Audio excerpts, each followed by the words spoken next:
Hello viewers, আসসালামু আলাইকুম। আশা করি আপনারা সবাই ভালো আছেন। আজ আমি তৈরি করব পাকা আমের জুস। পাকা আমের জুস তৈরি করতে কি কি উপকরণ লাগে সেটাই দেখুন। প্রথমে আমি নিয়ে নিলাম একটি মাঝারি ধরনের পাকা আম। এখন নিয়ে নিলাম কিছু বরফ।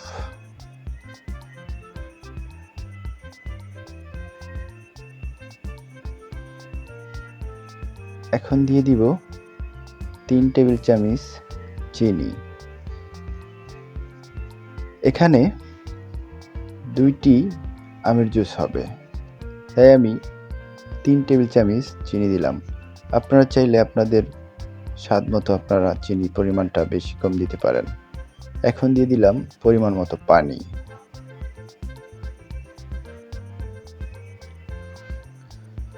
এটাকে আমি ভালো করে ব্লেন্ড করে নিব।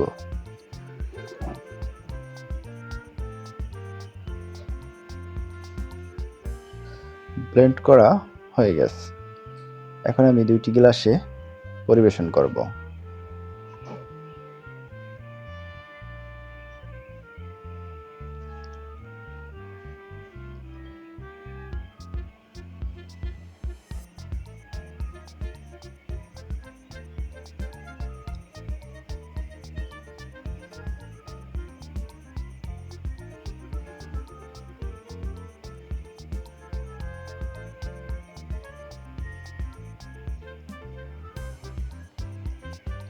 দেখুন, একটি আমে 2 গ্লাস জুস পারফেক্টলি হয়ে গেছে।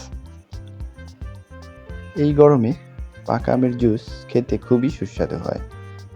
আপনারা চাইলে ঘরে বসে অল্প সময়ে ঝটপট তৈরি করতে পারবেন পাকা আমের জুস। তো বন্ধুরা, আমার এই ভিডিওটি যদি ভালো লেগে থাকে প্লিজ সাবস্ক্রাইব করবেন।